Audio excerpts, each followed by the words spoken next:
So the 1850s were the age of expansion in every sense, especially in Britain. This was the time of prosperity, this was the time of self-confidence of the middle class, this was the time of the railways as well.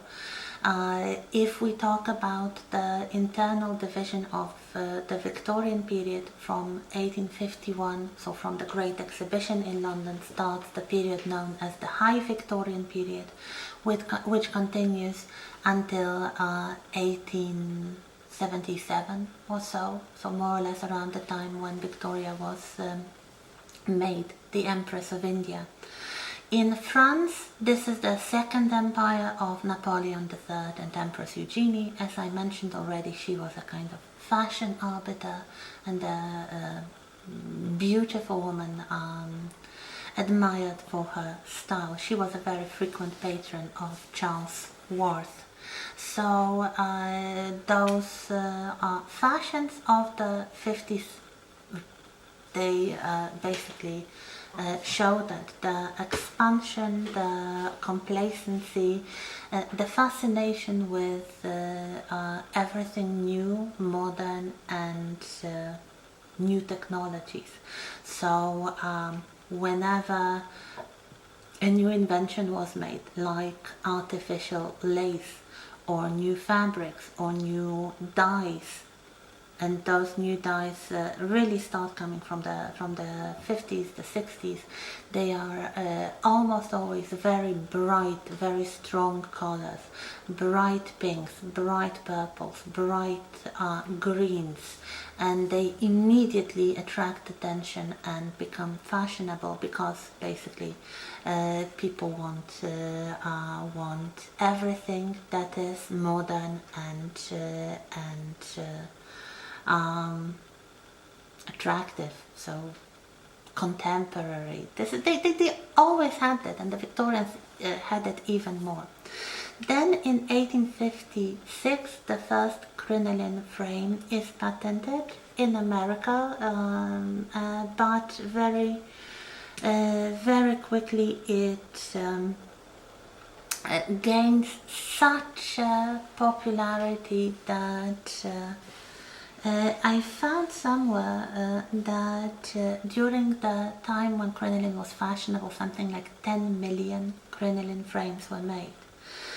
This was, as you may remember when we talked about the dress improvers and the underwear, metal hoops arranged on the support of strong fabric or leather sometimes, and worn to give the shape to the skirt without resorting to so many layered petticoats. So this is Victorianism personified, a very traditional look, because from the outside the silhouette didn't really change so much. Perhaps it was more comfortable and easier to wear, but if you compare a dress from the early 50s to the dress from the late 50s, they might be almost identical. They still might have the flounces, although now the flounces would not be so necessary because you would achieve this fashionable fullness with the new technology. So what we have is a very traditional look achieved through the newest inventions of technology. This is the same shape that was used in the construction of the Crystal Palace for the Great Exhibition, and all those bird cages, if you remember from the 19th century. Birds and bird cages were very popular pets. So yep. So sometimes you probably are wondering whether a dress shown on the fashion plate from 1858 and 1860s is supported on a crinoline or not. I would say if it looks full, and most dresses do, it is. Apparently some women did not like the crinoline most notably Queen Victoria. Apparently she didn't like the crinoline, but we can assume that at least in some of her photographs she did wear it. It was so fashionable and it was so taken for granted really that all women, even some poorer women, working class women, would start wearing the crinoline at the height of its fashion.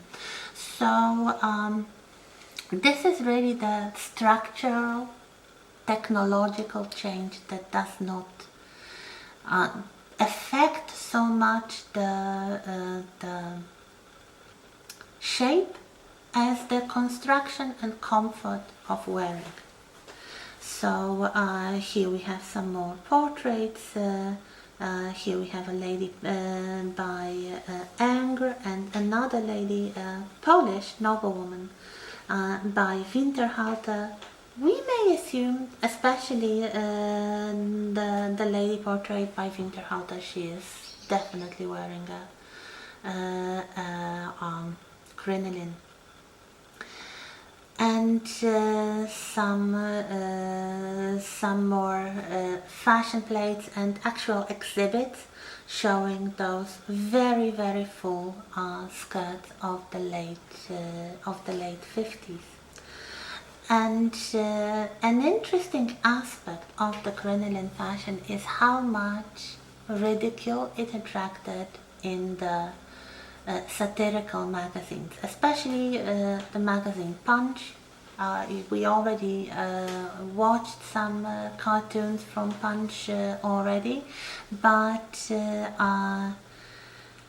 around the mid to late 80s there were all kinds of jokes made to ridicule the crinoline. Of course, the point of the joke was almost always that these dresses, these skirts were huge and ladies couldn't really be approached.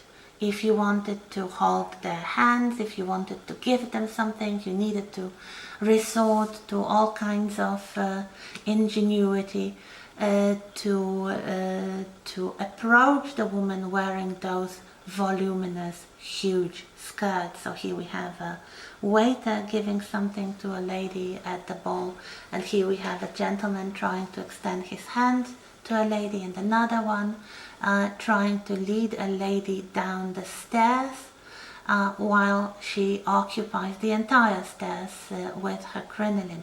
Of course, the reality, as you can see in the fashion plates and even more in the surviving specimens, was not so drastic. The crinolines were never that big. In fact, some of the surviving frames are not really very large, especially for day wear. So nothing like the scene shown in one of the cartoons in which the lady is asked to leave her crinoline outside the public transport, the omnibus in the city, and you can see some other crinoline frames hanging outside there. And the omnibus, it would really never happen.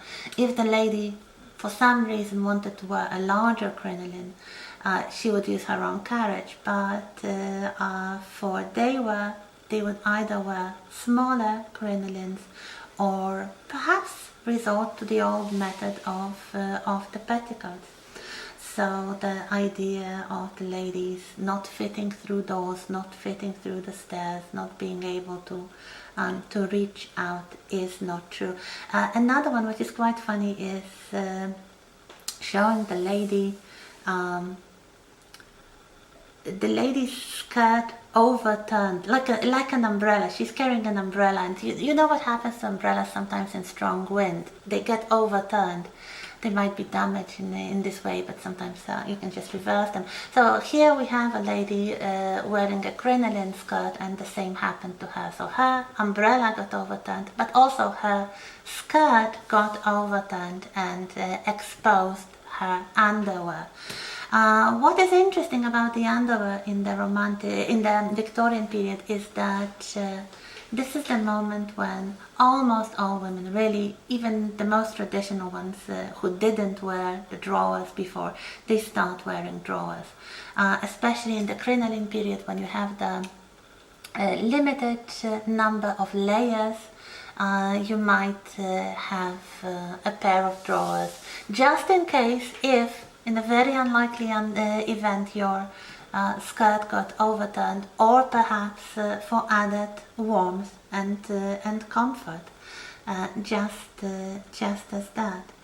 So some more images of Queen Victoria, as you can see, the photographic images. Really, photography starts from the 1840s, but it's not really used in fashion magazines. They prefer still the prints, because they allow you to draw more attention to the fashions themselves rather than to the wearers. Later in the Victorian period, so in the 60s, we start having new fashionable royals, and you can see some images of them. The helicopter is passing. The first of those very fashionable young royals was the Princess of Wales, the future Queen Alexandra, the wife of Edward VII, the eldest son of Queen Victoria. Especially regarding the fact that Prince Albert died in December 1861, and Victoria practically removed herself from the public eye for years. She went into very deep mourning, and when she arrived again, she was a matron. She was an older woman wearing widow's clothes. Not that she did not follow fashion at all, but she stopped following the, let's say, contemporary styles so closely. But she had daughters, and she had daughters-in-law, and there were other fashionable ladies in England. So in the 60s we have the Princess of Wales. Here we have a photograph of her with the prince, made shortly after they were married. She was deliberately chosen to be the prettiest young available Protestant princess in Europe. She was from Denmark, because the young Prince of Wales had some difficult traits of character. He liked female company too much, and Victoria and Albert were worrying that he might stray from the path of justice, and basically they tried to prevent it by choosing him a very beautiful bride. It worked for a very short time, but here we have Princess Alexandra, the Princess of Wales, as a very fashionable young royal. She popularized certain fashions, especially the so-called princess dress or the natural form dress. Slightly later, this is something that we will discuss in the next episode. Another very fashionable lady from this generation, so the generation of Victoria's children, is Empress Elizabeth of Austria. And here we have a very, very famous portrait of her by Winterhalter from 1865. So it's the crinoline period at its height, really. And she's dressed in a full ball gown of delicate white material, and the dress and her hair is adorned with a lot of beautiful jeweled diamond stars. this was something that really made a great impression.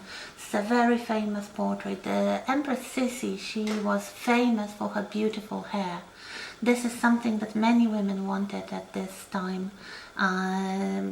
Beautiful long hair. Apparently Elizabeth's hair went down to her knees or even lower, and she was very careful in her care of the hair.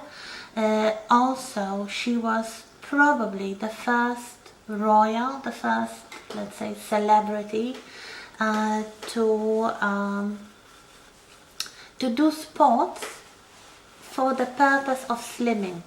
She was quite afraid that she might put on weight, so she dieted, and she had a gym in her palace, and she rode a horse quite a lot in order to keep a slim figure. This was something quite unknown before Empress Elizabeth of Austria.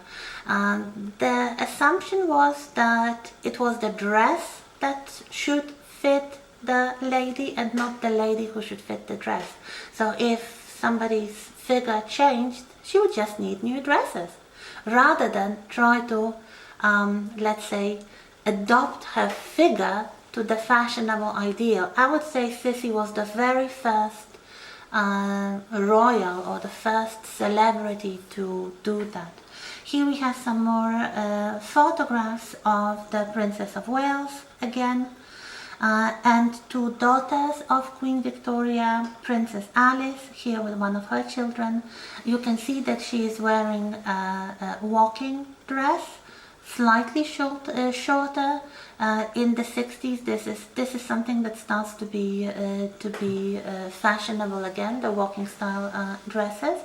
And here we have Princess Louise, another daughter of Queen Victoria, a very talented and independent-minded woman. She was a very talented artist, mostly a sculptor. And she is wearing what was later known as the princess dress, or the natural form dress, so a dress without a crinoline. And coming back to the crinolines and the changes in the structure of the crinoline. So the crinoline comes into fashion in, let's say, 1857. And it remains in fashion until the end of the 60s, but the shape of the crinoline itself, of the frame, changes in time, gradually, but it changes from a dome shape, so the shape that goes all the way back to the Romantic style, to the cone shape, so narrower at the hips, but sometimes even more expansive at the hem. This is quite visible if you compare the fashion plates from, let's say, late 50s and mid 60s. You have the dresses, the skirts with even wider circumference but narrower at the hips. So this kind of dome into a cone, okay? And another thing which is observable is that the focus of the fashion and also the shape of the crinoline is moved gradually towards the back. So the fullness of the crinoline, of the later crinoline, is not the same at the front and the back of the garment. It's visibly narrower and smaller at the front and extends towards the back. Sometimes it is furnished with a train, so it's kind of elongated element trailing on the floor to emphasize this focus at the back. But general shape of the later crinoline is not round, so the fullness is moved towards the back. This is something that's quite visible in the fashion plates, and this is something which will eventually give rise to the new fashion, the bustle. So it's like the front of the crinoline will be removed. Then there will be a short transitory period called the crinolette. So it's like the half crinoline. It's sometimes called the half crinoline. Behind the back, behind the wearer, so the back part of the skirt is supported by this, let's say, half crinoline. And later, this will be even reduced further to create the bustle, so the element that only emphasizes the back of the skirt. So we continue in a moment.